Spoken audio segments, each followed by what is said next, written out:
Hallo zusammen, das ist ein kurzes Review auf Schweizerdeutsch vom Modell 40712 Micro Rocket Launchpad.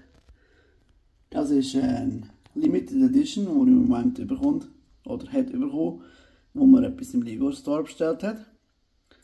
Das hat 325 Teile, steht ist für 9 Jahre und älter, hat 2 Anleitungen, einen Kleberbogen und mehrere Modelle drin. Es hat unter anderem so eine Fortbewegungs auf dem Mond, wie auch immer.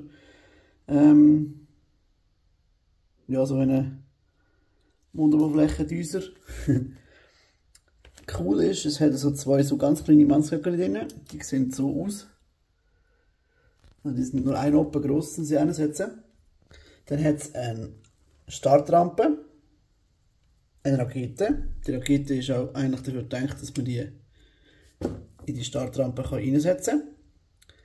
Dann hat es so ein Lunar, wie auch immer, Vehikel. Ich weiß nicht, wie das heisst. Ganz cool an dem ist, dass es verschiedene einzeln verstellbare Rädchen hat. Ich kann es nicht so gut zeigen. Genau.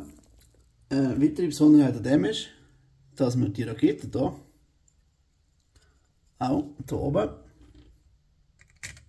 so einklicken kann und dann kann man die theoretisch hier abschießen. Dann hat es noch so eine Art Kontrollzentrum dabei mit einem weiteren Sonnenmannsköckeli, Satellitenschüsseln und Kontrolleinheiten und so weiter, mit einer kleinen Leiter. Genau. Insgesamt würde ich sagen, da ich erstens für das nicht gezahlt habe und zweitens Space interessiert bin, finde ich das dann relativ cool. Auch mal, dass es ein anderer Scale ist, weder für die normalen Figürchen. Macht irgendwie Spass, so etwas Kleines zu bauen. Ja, das dazu zu bekommen, oder falls man es irgendwann erst kaufen kann, das zu kaufen, kann ich empfehlen. Das ist super und macht Spass. Bis zum anderen Mal. Ciao zusammen.